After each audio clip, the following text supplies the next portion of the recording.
warahmatullahi wabarakatuh.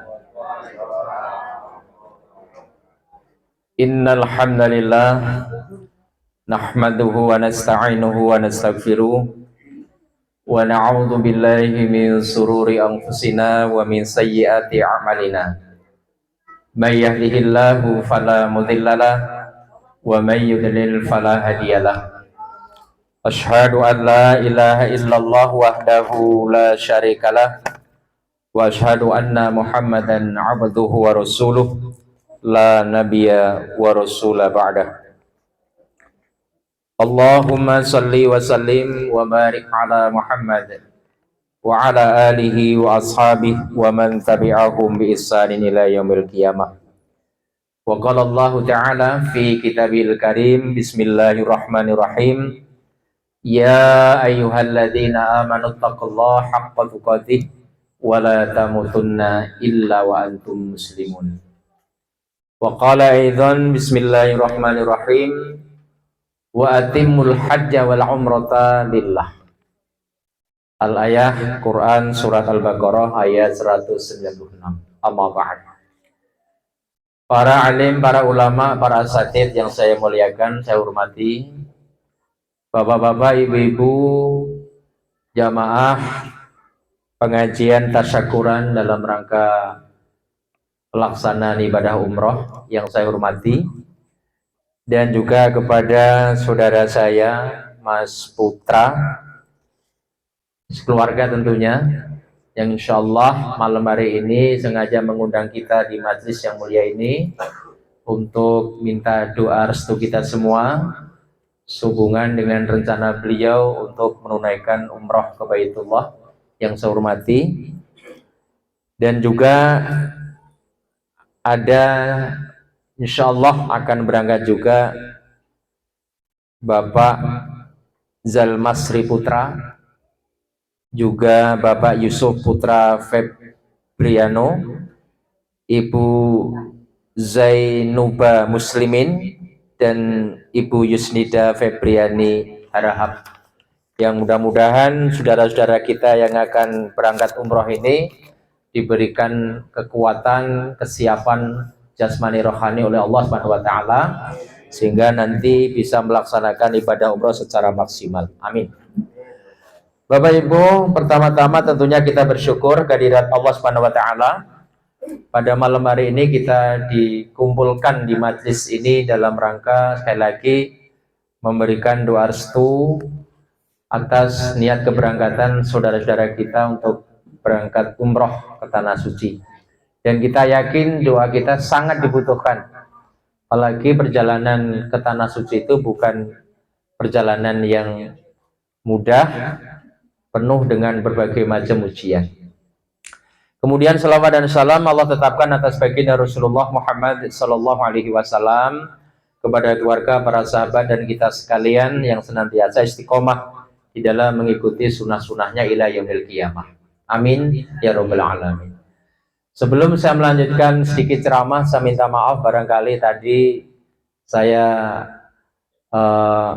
terpaksa memberi jeda untuk memberi kesempatan tuan rumah membagikan snack, karena saya takut Bapak sekalian seperti kejadian di Pandeglang, Jawa Barat, ada qori namanya Nadia Hawashi. Ini qoriah internasional, Pak. Ya, bukan hanya kelas-kelas kecamatan, kabupaten. Nah, lagi baca Quran disawer, gitu. Wah, ngasih uang gitu. Ada lagi yang ngasihnya lewat jepitin di kerudung. Ini sebetulnya pelecehan, Pak. Satu, melecehkan kalamullah, dua, melecehkan qori. Kenapa melecehkan? Itu kan sawer. Sawer itu kalau kita buka kamus bahasa Indonesia adalah pemain meminta uang kepada penonton atau penonton memberi uang kepada pemain. Silakan nanti dibuka kamusnya. Jadi sama seperti itu, dan itu hanya cocok untuk dilakukan, bukan untuk Quran gitu. Wajarlah kalau ada kuda lumping bapak nyawer, ada pengamen nyawer, itu wajar. Ya, dangdut wajar. Tapi kalau qori kok disawer itu kurang ajar. Kurang ajar. Satu, melecehkan Al-Quran. Dua, melecehkan yang baca Quran. Dari mana kita tahu? Wah, Quran ini surat 7 ayat 204. Bismillahirrahmanirrahim. Wa idza quri'al Qur'anu fastami'u lahu wa ansitu la'alakum turhamun. Jikalau kalian dibacakan ayat-ayat Al-Quran, maka dengarkanlah dan diamlah. Mudah-mudahan kalian mendapat rahmat. Amin. Nah, ini yang harus kita praktekkan. Nah, saya takut kena ayat ini. Saya baca ayat, kesibukan mulai. Karena itu, saya mohon maaf sekali lagi. Saya terpaksa menjeda. Dan insya Allah sekarang silahkan bapak-bapak bisa menikmati. Saya pun juga tidak tersandung ayat ini. Dan saya mengajak kepada seluruh kaum muslimin, setiap ada pengajian apapun bentuknya, apakah pengajian skala kecil atau pengajian akbar, jangan sekali-kali ketika ayat dibaca, kita sibuk bagi kue, sibuk mulai ngerokok, sibuk ngobrol lah. Kita bertentangan dengan Quran kita ini. Gitu. Bagaimana mendapatkan rahmat? Gitu. Kalau Quran dibaca, kita menyibukkan diri. Gitu. Jadi kita coba yang jadi orang Islam yang sungguh-sungguh. Artinya jangan tanggung-tanggung lah Pak. Jangan tanggung-tanggung. Yang totalitas itu. Kayak perintah Allah, ya ayyuhalladzina amanu udkhulu fis-silmi kafah. Kalau belum Islam yang totalitas, jangan setengah-setengah. Ini ibu-ibu terutama ibu ya. Jadi kalau pas pengajian, tunggu dulu ngaji, baru bagi kue. Atau kuenya dibagi awal. Itu aman semuanya. Yang bagi aman, yang ceramah juga aman. Itu saja sebagai satu pelurusan. Mudah-mudahan tidak menjadi hal yang kurang berkenan ya, terutama kepada Sohibul Bait Mas Putra. Baik Bu sekalian, saya diminta oleh Mas Putra dan keluarga besar untuk sedikit memberikan ya pembekalan lah ya, taujih atas rencana beliau menunaikan ibadah umroh ke Tanah Suci. Ada hal-hal yang perlu dipahami Mas Putra. Ini saya tuntut poin saja ya, biar nggak terlalu malam. Beberapa hal agar diperhatikan orang yang ingin umroh termasuk haji ini Pak, biar nanti nggak sia-sia perjalanannya. Pertama yang perlu diketahui adalah satu, yang penting luruskan niat. Ternyata Mas, luruskan niat. Bagaimana Allah Subhanahu wa Ta'ala di dalam Quran surat Al-Baqarah ayat 196 ada ayat yang mengatakan Bismillahirrahmanirrahim wa atimul hajja wal umrata lillah, dan sempurnakanlah hajimu dan umrohmu karena Allah. Meluruskan niat, suruh sempurnakan Mas Putra. Kenapa ini perlu kita tanamkan di awal? Karena ternyata bapak-bapak, ibu-ibu, orang haji atau umroh itu niatnya juga beda-beda loh. Beda-beda. Misalnya kalau kita kembali kepada peringatan baginda Rasulullah sekian abad yang silam. Nanti ini bisa Mas Putra buka dalam buku Panduan Haji. Ya. Itu ada pesan Nabi begini. Ya'ti 'alan nasi zamanun yahujju aghniya ummati linushah. Wa usatuhum littijarah. Wa qra'uhum liriya was sum'ah. Wa fuqara'uhum lil mas'alah. Ini sudah jauh betul Nabi ngingetin ini. Apa kata Rasulullah?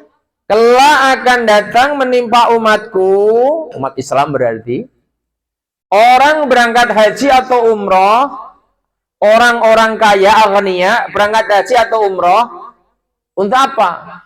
Linushah. Linushah itu kalau bahasa kita hanya untuk jalan-jalan. Ikham Lampung Icik memiduhan gawah. Itu jalan-jalan, pariwisata. Mungkin karena sudah bosen jalan-jalan ke Malaysia, ke Singapura, ke Brunei, udah bosen, pengen ke Arab, biar nanti bisa cerita kepada kawan-kawan gitu. Salah satunya ya selfie-selfie nanti. Jadi nawaitunya adalah hanya ingin linusah, mido-mido gawoh, jalan-jalan gawoh, lapah-lapah gawoh, itu. Kalau orang niatnya haji atau umrah cuma jalan-jalan, maka yang dilakukan di sana bukan ibadah. Betul kata Bapak tadi, selfie-selfian katanya. Bikin video, belanja kemana-mana. Waktunya di Masjidil Haram, waktunya di Masjid Nabawi sedikit. Kenapa? Tujuannya cuma ingin jalan-jalan. Ada hamparan gunung dipoto, ada gurun pasir dipoto, ada onta saja, semuanya dipoto. Biar apa? Biar nanti sampai ke tanah air biar cerita. Diviralkan betul. Hati-hati loh ini, Mas, bisa ngerusak niat loh ini, Bapak Ibu. Iya. Ini kerjaan orang kaya, Pak. Maka nanti orang kaya seperti ini pulang haji, pulang umroh bukan nambah ibadahnya, nambah umuknya, sombongnya. Dia akan cerita, ini tahu nggak ini foto saya sedang di Jeddah. Nih, Jeddah itu kota luar biasa, semuanya ada. Terus singgah juga di mana ini? Saya di Laut Merah, tempat Fir'aun ditenggelamkan Allah. Tambah umuk lagi, tambah berdusta. Terus bagaimana lautnya? Merah semua, ya bohong dia. Walaupun namanya Laut Merah kan bukan merah, ya kayak laut kita ini loh, Pak. Ayo gelar, nih haji lebay, orang umroh lebay. Ngomong yang tidak benar. Hati-hati, saudaraku putra. Niat itu menjadi kunci. Makanya setiap amalan, innamal a'malu binniyat wa innamal likulli imri'in ma nawa. Sesungguhnya ibadah amal itu tergantung dari niatnya. Dan Allah hanya akan membalas sesuai dengan apa yang niatkan. Itu orang kaya, Pak, berangkat haji atau umrah untuk jalan-jalan. Terus kata Nabi, wa ausatuhum litijarah, ada orang haji atau umroh dari golongan orang setengah kaya. Kaya belum nyampe, miskin lewat. Ini kalau Mas Putra ini saya pikir ini masuk golongan yang kedua ini. Kalau kaya kan belum. Kalau yang kaya itu kira-kira yang kayak bos-bos itu, Pak. Yang punya aset triliunan. Ini kan belum sampai triliunan kan asetnya kan? Belum. Tapi dibilang miskin enggak juga, masuk miskin kok rumahnya bagus. Dibilang miskin lewat, dibilang kaya makung. Belum. Masuk ausatuhum, pertengahan. Hati-hati. Ada orang-orang yang ekonominya kelas menengah berangkat umroh atau haji untuk apa? Litijarah, untuk bisnis berdagang, Pak. Maka bagi yang pernah ke Mekah, pernah haji, pernah umroh, jangan kaget. Orang dari Afrika jauh-jauh ke jual tasbih, jual kayu siwak, jual peci, buka lapak sepanjang jalan. Boleh nggak? Boleh. Halal nggak? Halal. Cuma kalau waktunya habis berdagang, kapan dia bermunajat kepada Allah? Karena itu Mas Putra boleh juga jualan keripik. Penengan kan banyak keripik nih. Bawa 2 karung lah itu. Nanti buka lapak di depan Masjid Nabawi atau di depan Masjidil Haram itu. Dapat duit sampean. Iya, kalau dukan bawahnya Pak yang repot. Iya. Keripik itulah yang kelas kita kan. Apalagi kita ini, kampung kita ini kan jago keripik bisa kan banyak. Halal, Pak. Iya. Cuma masalahnya Mas Putra, kalau panjenengan kok ke sana jauh-jauh, cuma mau jualan keripik, lah rugi sampean. Anda nggak bisa menangis di depan Baitullah. Anda nggak bisa curhat kepada Allah. Kenapa? Anda sibuk ngurusi dagangan. betul apa yang dikatakan baginda Rasulullah sekian abad yang silam. Kalau orang kaya hanya untuk jalan-jalan, setengah kaya ingin dagang. Ini yang kedua. Yang ketiga, wa qura'uhum lirriya wasum'ah, kata Nabi. Ada juga ahli qura'. Ahli qura' itu golongan orang-orang alim, Pak Bu. Para ustadz, para kiai, ajengan, penceramah macam saya ini ya. Hafidz Quran, berangkat haji, berangkat umroh. Tapi untuk apa? Niatnya li riya wa sum'ah, untuk riya dan sum'ah. Riya itu biar dia seneng kalau haji umrohnya dilihat orang. Dia seneng kalau ibadah haji umrohnya diberitakan sama orang. Bahkan yang kadang-kadang nggak enak, ciri-cirinya orang seperti ini kalau nama hajinya nggak disebut, kalau itu haji Pak, dia nyeringok ke kam Lampung. Apa nyeringok lah ya? Ya singut. Misalnya saya ini tadi mau ceramah kok pembawa acara lupa nyebutin haji, terus gara-gara nggak disebutin saya ceramahnya lemes Pak. Saudara-saudara, mari kita bersyukur ya. Mau beriman ya terserah, nggak yang nggak ada masalah. Gara-gara hajinya nggak disebut.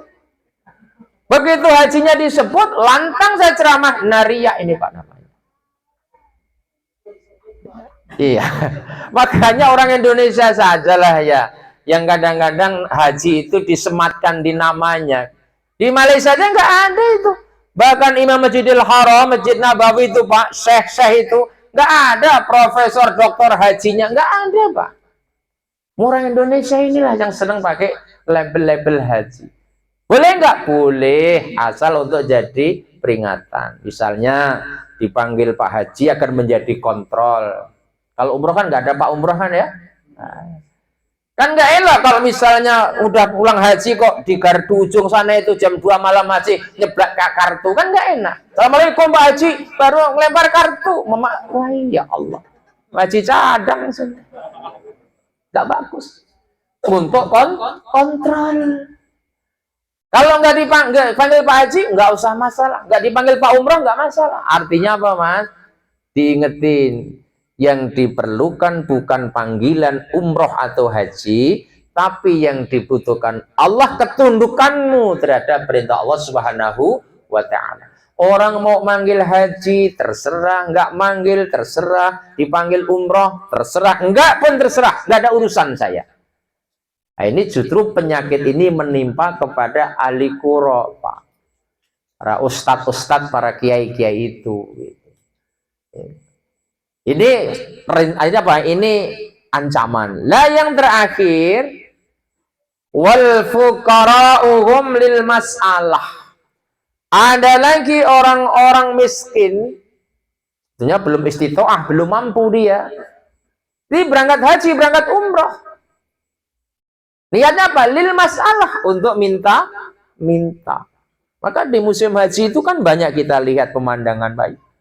Begitu keluar dari Masjid Nabawi, nanti di sebelah sana sudah berderet orang. Ada yang berbohong lagi, pura-pura tangannya nggak punya, bikiniin semua. Ditutupi pakai kain gede-gede itu. Ini cuma berbohong, ini tangannya cuma ditekuk doang. Kalau bisa sampean iseng di toal gini, refleks dia. Saking pengennya minta. Jadi jangan disangka orang kesana itu semuanya niatnya tulus. Lah dari 4 ini, saudaraku, Mas Putra dan juga Bapak Ibu yang tadi saya sebutkan, mari niatkan umroh antum itu cuma satu. Apa? Lillah. Sebagaimana Allah tegaskan, wa atimmul hajja wal umrata lillah. Sempurnakan haji dan umrahmu karena Allah, bukan karena yang lain. Kenapa harus niatnya lurus? Karena ada ayat hadis lain. Al-umrata ilal umrati apa? Kafaratul lima bainahuma. Sesungguhnya dari umroh satu ke umroh berikutnya, dia bisa menghapus di antara dosa-dosa itu. Ini memberikan satu pengertian, berarti boleh Pak umroh berkali-kali, tapi yang penting niatnya lillah. Itu yang pertama. Mulai sekarang dikuatkan Mas niatnya itu. Jangan karena niat-niat selain Allah. Yang kedua, saudaraku, agar umroh kita nanti betul-betul mabrur, pastikan semua rangkaian ibadah Anda mengacu kepada apa yang diajarkan baginda Rasulullah Sallallahu Alaihi Wasallam, namanya ittiba kepada Nabi. Jangan mengikuti selera. Ikutilah ajaran Nabi. Bagaimana sholat, sallu kama ra'aitumuni usolli. Sholatlah kalian sebagaimana engkau melihat aku sholat. Sama dengan hajilah kalian, umrohlah kalian sebagaimana engkau melihat cara-cara umrohku, cara hajiku. Loh, memang ada orang umroh dan haji yang nggak ngikutin Nabi, banyak. Contohnya apa? Nabi nggak pernah nyuruh orang yang haji atau umroh ngusap-usap dinding Ka'bah. Yang kita lihat banyak, Pak Bu. Ambil sorban begini, langsung dia merapat ke dinding Ka'bah, kaki ditaruh di Satzarwan. Satzarwan itu tempat agak tinggi dinding Ka'bah itu. Mulai tangannya menggosok-gosok dinding Ka'bah. Untuk apa? Biar diyakini bahwa kain itu mengandung berkah, kemudian diusapkan di wajahnya. Nabi nggak ngasih contoh, sampean kerjakan. Gak ada perintah mendekat makom Ibrahim walaupun kita lewati dalam tawaf itu. Ada orang yang kurang kerjaan. Udah dipeluk, diusap, dicium. Cukup Anda lihat saja, oh ini yang namanya makom Ibrahim. Karena Nabi tidak pernah mencontohkan waktu tawaf mengusap-usap makom Ibrahim. Hanya satu, kalau Anda berkuasa, ciumlah Hajar Aswad. Itu pun nggak punya kaitan mabrur atau tidak mabrurnya haji dan umroh kita. Hanya mengikuti sunnah saja. Kalau nggak mampu, jangan dipaksakan. Iya. Kenapa? Kalau sampai Anda membayar orang gara-gara ingin mencium Hajar Aswad, atau nyikut orang, nempeleng orang, lah untuk apa umroh, untuk apa haji? Doa aja sama Allah, ya Allah, ingin betul hamba mengikuti sebagaimana nabimu mencontohkan dan sahabatmu mencium Hajar Aswad. Sekiranya engkau beri kekuatan, beri kemampuan hamba ya Allah, namun sekiranya akan mendatangkan mudarat, puaskan batin hamba. Udah. Kan ada bapak-bapak kalau kita ngelihat di sekitar Hajar Aswad itu dulu sebelum corona ya, waktu masih bebas itu, oh orang di situ berantem, bersikut-sikutan. Ini ibadah. Sampai emak-emak itu, wah dipepet-pepet. Ngapain ibu-ibu? Nggak usah. Paling nanti kalau bisa mencium Hajar Aswad, ujung-ujungnya hanya untuk bahan cerita di kamar. Cerita temen ngobrol. Nggak ada yang nanya dia pamer. Oh alhamdulillah kemarin 3 kali saya nyium Hajar Aswad. Sampai bebekas saya. Nah lebay muneh sampai. Riak pula akhirnya. Jadi kalau ingin terpaksanya ingin mencium cuma satu, saudaraku, Hajar Aswad. Jangan karena ngelihat orang-orang sono pada bergelayutan di dinding Ka'bah, sampean ikut-ikutan pula. Malah Anda yang menempelkan tubuhnya ini, dadanya di dinding Ka'bah. Ketika ditanya ngapain saudaraku? Untuk ngeronsen dosa. Loh, dosa kok dirongsen? Kurang gawe sampean. Ikutin saja manasnya Nabi. Enggak banyak kok umroh itu kerjaannya. Begitu nyampe mikot ganti pakaian ihram kan? Udah dijelasin kan itu? Dah. Kalau udah pakai kain ihram menuju Masjidil Haram, tawaf 7 kali. Selesai tawaf, sa'i, tahallul, selesai 4 jam kelar kalau sehat. Insyaallah. Ya. Kalau haji kan panjang, umroh itu insya Allah cuma 4 jam kelar. Selebihnya ya untuk ibadah biasa. Maka jangan dirusak ini 4 ibadah ini, 4 rukun ini. Gitu. Jangan gara-gara terpancing yang lain, yang inti akhirnya rusak. Nah, ikuti haji ala Rasulullah, umroh ala Rasulullah. Insya Allah itu mesti benar. Yang ketiga, singkat-singkat saja. Bagaimana biar ibadah umroh kita mabrur? Setelah meluruskan niat, mengikuti cara umrohnya Nabi. Yang ketiga, pastikan Anda memiliki persiapan jasmani, rohani, ilmu, dan perbekalan, yang semua perbekalan itu pastikan halal. Tidak ada yang bercampur dengan haram. Jangankan haram, subhat Anda tinggal. Sebab Anda akan mendatangi tempat yang suci, menghadap Rabb yang kudus. Kalau sampai Anda membawa yang tidak Allah sukai, menjadi sia-sia. Satu, persiapan fisik. Jamaah rahimakumullah, Indonesia Jeddah itu kalau perjalanan normal 9 jam. Kalau pesawat komersial bisa lebih karena mampir-mampir. Kalau haji sekali jalan 9 jam. Jangan dianggap remeh, membutuhkan fisik.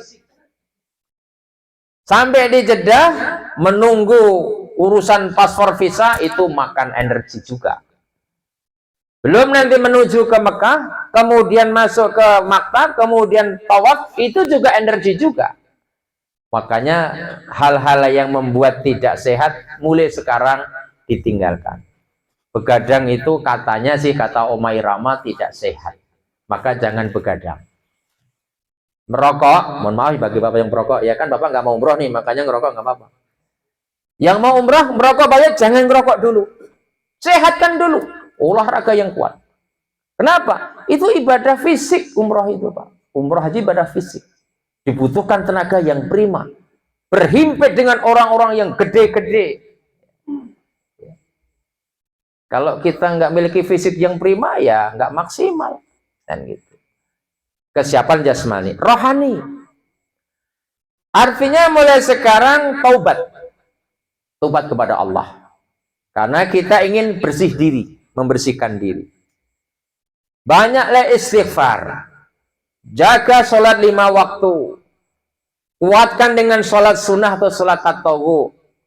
Maka kalau kita menjaga amalan-amalan wajib dan amalan sunnah, itu tandanya secara spiritual kita juga sudah siapkan. Jadi jangan sampai mau umroh sholatnya terlambat, sholat malamnya jarang. Waduh, jangan. Biar betul-betul maksimal.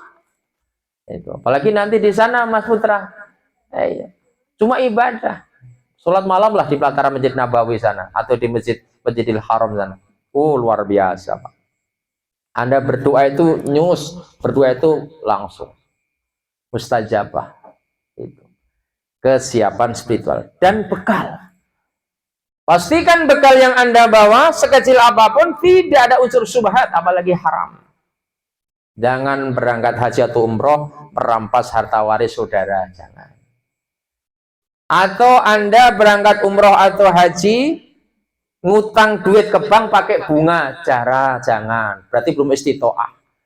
Pokoknya betul-betul harta yang bersih dari riba. Kan banyak, kenapa banyak haji-haji mardut, haji tertolak? Karena yang dibawa modalnya bukan modal yang thayyibah. Uang riba dibawa untuk haji, Pak. Ini bahaya. Pastikan bersih. Ada juga tahun berapa itu orang berangkat haji ya. Ternyata habis menang togel. Togel, Pak. Jadi saya mikir, ini berangkat haji menang togel. Pusing malaikat ini, Pak. Ini mau haji biayanya dari togel. Waduh. Gak usah berangkat. Capek Anda. Itu namanya bekal materi. Itu. Yang keempat. Ya, baru 3 ini. Bagaimana biar umroh Mas Putra dan keluarga besar nanti menjadi umroh yang mabrur dan mabruroh? Maka hindarkan semua aktivitas yang terlarang. Apa itu? Kalau mengacu kepada haji, faman faradha fihinnal hajja fala rafatha wala fusuqa wala jidala. Gak boleh fusuk, rofas dan jidal. Gak boleh rofas, fusuk dan jidal. Ini ketentuannya haji dan umroh sama. Fala rafatha. Apa rofas itu? Rofas. Rofas itu kalau secara bahasa secara bahasa itu artinya jima. Jima itu berhubungan sama istri yang belum waktunya. Tapi kemudian diperlembut semua ucapan yang bernuansa porno, Pak. Umroh haji nonton video porno. Waduh, jangan. Untuk penyemangat, Pak, lo salah sampean. Atau dia ngobrol dengan teman sejawat, teman seperjalanan, hal-hal yang berbau porno. Kadang-kadang dimulai dari menilai orang-orang di sana yang lewat di depan mata kita. Kan nanti macam-macam ya. Orang Indonesia tinggi enggak, pendek, lewat, bulat-bulat ya, komentari. Ketemu orang Jepang, bagian Korea pendek, mata sipit, jalannya cepat, dibilang kayak penguin. Lihat orang Turki, ibu-ibu, mulutnya gede-gede gitu, agak pendek gitu. Kalau jalan nggak bisa disalip, kenceng banget di komen. Ngerti orang Pakistan, Bangladesh, hidungnya mancung-mancung, sampai nggak bisa kedip, Masya Allah. Pusing namanya rafasin. Biarin aja mereka. Itulah karunia Allah, kekuasaan Allah. Yang kedua di samping rafas, fusuk. Fusuk itu apa? Fusuk itu ucapan yang menggambarkan tidak terimanya kondisi. Misalnya gini, bayar umroh mahal-mahal sampai di sini ternyata makan aja terlambat, aju ngomel. Sekarang umroh kan hampir 30 berapa? 5 ya? Tergantung beda-beda ya. Kalau yang kelas VIP ya 35-an lah. Bahkan hampir menyamai haji kan sekarang, Pak. Nanti haji itu lebih mahal lagi nih. Jidal itu sikap yang menunjukkan kurang bisa menerima atas kenyataan dengan membandingkan pengorbanan dia. Bayar sekian juta sampai sini, kenapa kok tempat tidurnya kok nggak empuk? Protes. Dapat makanan terlambat? Protes. Akhirnya otowah kemudian berdesak-desak, kesenggol orang, protes. Loh, gimana Anda mau umrah? Itu namanya fusuk. Jadi apa ya, tidak terima dengan ketentuan Allah. Yang ketiga yang juga merusak umrah, jidal. Jidal itu berbantah. Bisa berbantah dengan pasangan sendiri yang paling banyak, atau jidal bersama dengan orang lain. Bisa teman seperjalanan. Jidal itu berantem mulut, Bapak Ibu. Ini rentan loh ini. Karena itu saya pesankan kepada Mas Putra, ini sama istri berangkat kan ya, yaitu komitmen dulu sebelum berangkat. Ibu-ibu mau berangkat komitmen dulu nih. Kenapa? Sekarang bisa sampeyan rukun, damai, senyum-senyum, nanti di sana itu belis mulai main itu, Pak. Iblis setan. Masuk. Iya, mulai dia goda ini. Bagaimana supaya umrohnya Putra ini gagal? Dibisikkan ke telinga istrinya. Nah, berantem gara-gara kecil kadang-kadang, Pak. Bawa tas terlambat bantu, istrinya nggak dibantu malah bantu orang lain, padahal dibantu nenek-nenek, kan boleh Pak? Kok protes istrinya? Nah, singut, nggak mau teguran. Emang cantik mana aku dengan nenek itu? Ya jelas cantik sampean. Aku bantu nenek. Loh, perintah agama orang yang lemah dibantu. Tapi kalau istrinya nggak paham, berantem dia. Karena dibisikkan iri-iri. Ya, itulah. Cemburu tapi nggak tempat, nggak ada nggak pas itu. Ya. Urusan apa lagi nanti? Banyak masalah, Mas. Belum nanti kalau sampai udah masuk ke mal-mal itu, wah itu biang kerok itu nanti. Ya. Memang sanggup kita ngepres, istrinya pengen belaka. Nah, semua kain dipegang. Padahal sana kan mainnya real-realan tinggi-tinggi itu. Nggak dibeliin, istri mepet terus, dibeliin sudah kempes ini kantong. Itu bisa singut. Jidal akhirnya berantem. Cuma kalau umroh itu jidalnya nggak terlalu dasar seperti haji, Pak. Karena kalau haji itu nanti di Mina, ya itulah tempat jidal itu. Aneh memang, habis pulang lempar jumroh, lempar belis, pulang balik jadi belis. Iya, Pak. Jadi iya, ketularan. Padahal waktu ngelemparnya itu pakai ancang-ancang. Bismillah, Allahu Akbar. Lempar belis. Mulang ancang lempar belis, tuh kok di Makkah jadi belis. Gara-gara apa? Berebut tempat. Gak mau geseran, Pak. Beracak pinggang dia, mau berantem dia. Sampai dia bilang, batal haji saya nggak apa-apa. Waduh, rugi sampean Mas. Itu ujian. Jidal itu di mana-mana. Bahkan belum mulai ibadah sudah jidal di pesawat. Jidal waktu turun, udah hati-hati. Ini sudah saya sampaikan biar nanti kalau terjadi itu sampean ingat. Wah iya ceramah Pak Sudin itu gitu ya. Karena sekarang sampean sama ibu masih anteng nih, masih damai nih. Iya. Ya mudah-mudahan sampai pulang tetap damai. Istrinya ada kan? Dengar kan ini? Ya harus. Oh ibu ya. Sorry, mohon maaf ibu.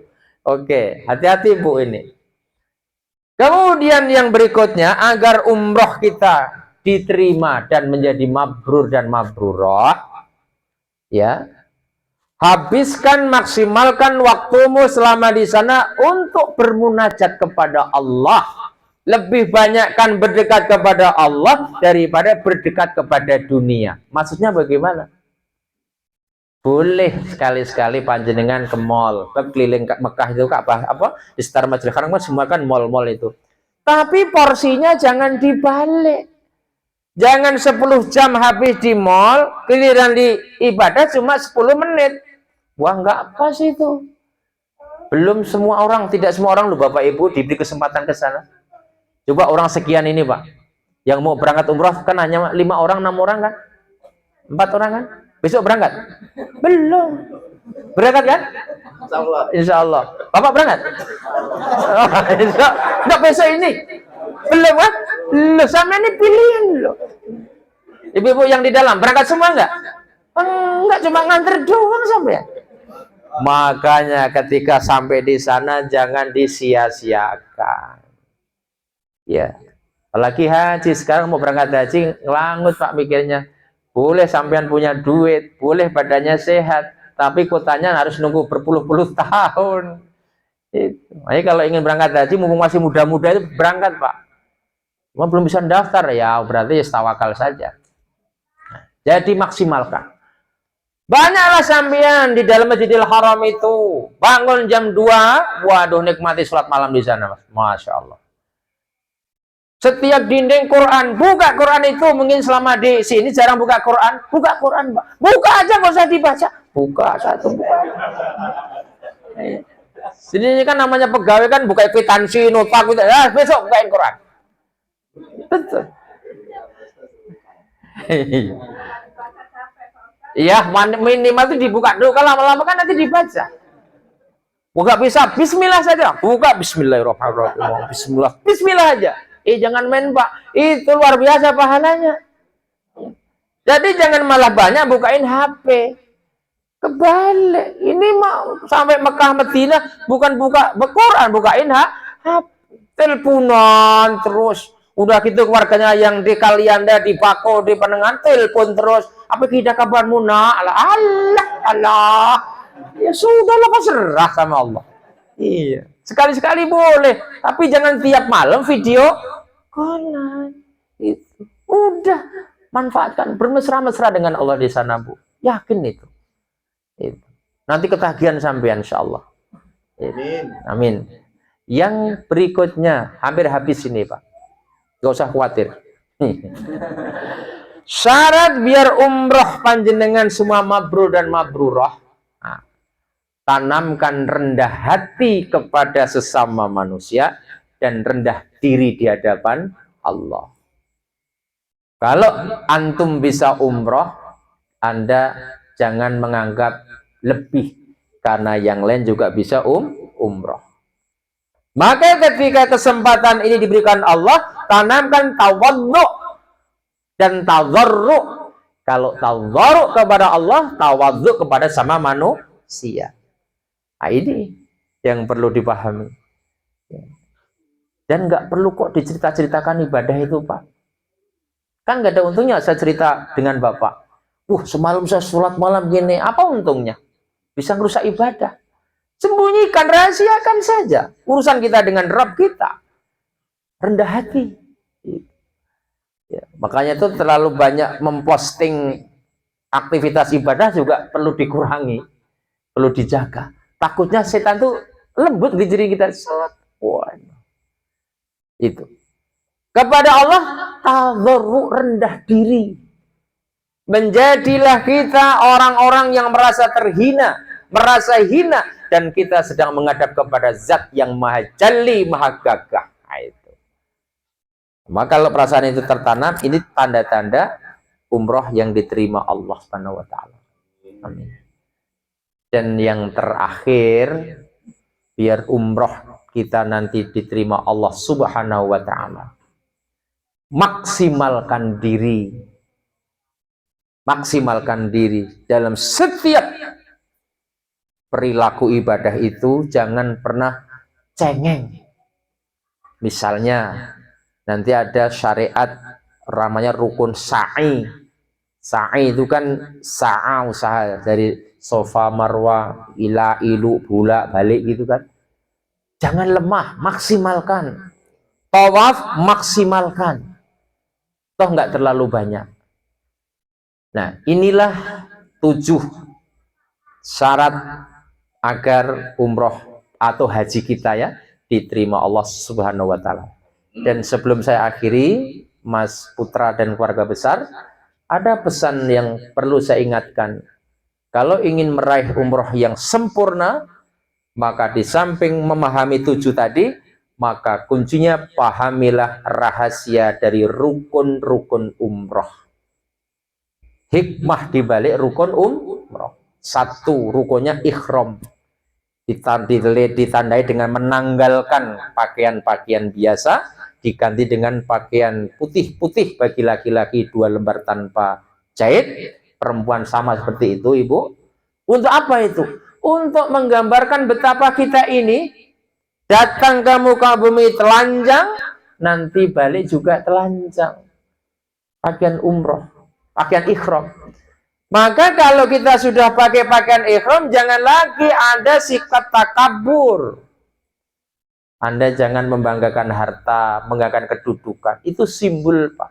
Makanya orang yang sedang haji atau umrah ketika ihram, sawaun kana sami mawon. Mau jenderal, mau ajudan, mau orang hebat, orang nggak hebat, semua pakaian kebesaran ditanggalkan, Pak. Yang sulit menanggalkan ego diri. Itu yang paling sulit. Sebenarnya simbol itu menanamkan kepada kita supaya kita menganggap diri kita itu biasa. Tawaf. Hikmah kedua, tawaf keliling Ka'bah 7 kali. Apa pesannya? Hei putra dan yang lain, Anda tawaf sedang dididik Allah bahwa hidup ini muter-muter. Tapi kembali kepada satu titik, inna lillahi wa inna ilaihi raji'un. Kita ini dari Allah pasti kembali kepada Allah. Udah mau muter kemana saja lah bapak-bapak. Nanti base campnya kembali ke kematian. Tawaf keliling 7 kali. Menggambarkan hidup ini muter-muter. Tapi walaupun muter kayak apa, nanti ujungnya aja kematian. Yang sekarang jadi jenderal nanti juga mati. Yang nggak jadi jenderal juga mati. Apalagi macam kita-kita yang bukan siapa-siapa ini. Kemudian sa'i. Jadi kita sa'a usaha anjak sofa mit marwah, sofa marwah. Artinya sofa bersih, marwah kontinuitas. Marwah itu terus menerus. Berarti pulang dari umroh, Bapak Ibu, ketika Anda melakukan kebaikan, lakukan itu dengan terus menerus seperti ketika Anda melaksanakan ibadah di tanah suci. Jangan sekali-sekali pulang haji, pulang umroh, malah ibadahnya semakin lembek. Ada yang berkelakar gini, kenapa kemarin sebelum umroh, sebelum haji kamu rajin ke masjid, kok sekarang jarang ke masjid? Oh ya, aku walaupun nggak ke masjid, masih banyak stok aku lah. Stok bagaimana? Loh, sholat 1 rakaat di Masjidil Haram 100.000 bro. Di Masjid Nabawi 10.000. Sampai kamu tua gak bisa ngelawan sholatku. Wah, itu namanya ciri-ciri haji umroh mardut. Ternyata dia masih ingat ganjaran pahala itu sampai pulang nggak melaksanakan. Jangan, Mas Putra. Nanti akan kita lihat semua nih yang hadir ini, pulang umroh rajin nggak ke musola. Nah, akan kita lihat. Dan indikasi yang terakhir, orang yang umroh hajinya mabrur dan mabrurah, dia punya empati terhadap orang-orang yang lemah, suka menolong kepada yang lemah. Mungkin sebelum ke tanah suci ngelihat fakir miskin itu kita anggap seperti apa aja, nggak nyangruh, nggak ngaruh. Pulang dari sana apa Anda itu nggak diminta buka kaca mobil, nek 5.000. Dan dia tidak akan pernah menuntut uang kembalian kalau cuma kecil. Udah nenek-nenek tua jualan pisang keliling kampung, ditawar pula, berapa nek? 15. Nah, ngasih 20.000 minta kembali, pulang dari umroh. La ilaha illallah. Kenapa dia tidak ikhlaskan? Udah nek yang 5.000 untuk nenek saja. Syukur-syukur dia ngasih harga 15, kita beli 25. Itu tanda orang yang umrohnya berhasil, Pak. Hilang sifat bakhil. Nah, itu kata Bapak itu. Ya, mudah-mudahan poin-poin penting ini bisa Mas Putra dan keluarga besar hayati, dan kita berharap mudah-mudahan telah umroh ini dengan doa-doa Anda semua nanti bisa menarik untuk berangkat haji. Ini sudah daftar haji belum nih? Alhamdulillah, ini pemanasan warningnya Pak. Udah insya Allah cepat itu. Dan bagi yang belum, segeralah Pak mendaftar. Karena kita tidak tahu tentang umur dan sebagainya. Saya kira inilah beberapa hal yang perlu kami sampaikan, dan tadi ada amanah sebelum saya akhiri, walaupun tadi sudah didoakan oleh Pak Ustadz. Ini Sahibul Bait minta supaya kembali didoakan gitu tadi ya. Di samping Mas Putra juga ada beberapa warga atau beberapa keluarga yang ingin berangkat. Saya mohon izin Bapak Ibu, mari bersama-sama kita ikhlaskan hati kita, kita bermunajat, kita berdoa untuk membantu saudara-saudara kita yang akan berangkat haji, berangkat umroh, ya. Mudah-mudahan dari awal sampai di perjalanan hingga pelaksanaan ibadah ini bisa tuntas dengan maksimal, dan kelak kembali di kampung ini dengan selamat dan membawa umroh yang mabrur dan mabrurah. Astaghfirullahaladzim. Astaghfirullahaladzim. Astaghfirullahaladzim. Subhanakallahumma rabbana wa bihamdika wa tabaraka asmuka wa ta'ala jadduka wa la ilaha illa anta zalamtu nafsi faghfirli fa innahu la yaghfiru dhunuba illa anta la ilaha illa anta subhanaka inni kuntu minadh dhalimin. Allahumma salli wa sallim wa barik ala Muhammadin wa ala alihi wa ashabihi ajma'in bi rahmatika ya arhamar rahimin. Alhamdulillahi rabbil alamin hamdan syakirin hamdan na'imin hamdan yuwafi ni'amahu wa yukafi'u mazidah. Ya Rabbana lakal hamdu kama yanbaghi li jalalikal karim wa 'azimi sultanik. Allahumma habib ilaina al-iman wa zayyinhu fi qulubina wa karih ilainal kufra wal fusuqa wal isyan waj'alna minar rasyidin. Allahumma kinna 'adzabaka yawma tab'atsu ibadaka. Allahumma rzuqni al jannata bi ghairil hisab. Allahumma inna nas'aluka ridhaka wal jannah wa na'udzubika min sakhatika wan nar. Allahumma inna nas'aluka 'ilman nafi'an wa rizqan wasi'an wa shifaan min kulli da'in wa saqamin bi rahmatika ya arhamar rahimin. Allahumma ja'alhum umratan mabruran wa sa'yan mashkuran wa dhanban maghfuran wa amalan salihan maqbulan wa tijaratan lan tabur ya alima ma fis sudur. Akhrijna ya Allah minadh dhulumati ila nur. Akhrijna ya Allah minadh dhulumati ila nur. Akhrijna ya Allah minadh dhulumati ila nur.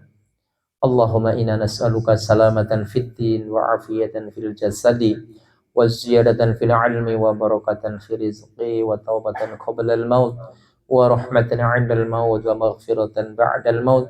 Allahumma hawwin 'alaina fi sakaratil maut wan najata minan nar wal 'afwa 'inda al hisab. Rabbana ighfir lana dhunubana wa israfana fi amrina wa tsabbit aqdamana wansurna 'alal qaumil kafirin. Rabbana la tuzigh qulubana ba'da idh hadaitana wa hab lana min ladunka rahmatan innaka antal wahhab. Rabbana ashrif 'anna 'adzab jahannam inna 'adzabaha kana gharama innaha sa'at mustaqarran wa muqama. Rabbana atina min ladunka rahmatan wa hayyi' lana min amrina rasyada. Rabbana atina fid dunya hasanah wa fil akhirati hasanatan wa qina adzabannar. Rabbana taqabbal minna innaka antas samiul alim wa tub 'alaina ya maulana innaka antat tawwabur rahim. Subhanaka rabbika rabbil izzati amma yasifun wa salamun alal mursalin walhamdulillahi rabbil alamin. Bapak Ibu, demikian yang dapat saya sampaikan. Sekiranya ada tutur kata, bahasa, kalimat, penyampaian yang kurang santun, kurang berkenan, saya Al-Fakir mohon maaf yang sebesar-besarnya. Saya akhiri. Subhanakallahumma wa bihamdika asyhadu an la ilaha illa anta astaghfiruka wa atubu ilaik. Billahi taufiq wal hidayah. Nasrun minallah wa fatakum qarib wa basyiril mu'minin. Wassalamualaikum warahmatullahi wabarakatuh. Mana ya cara mematikannya nih? Demikianlah tausiah atau ceramah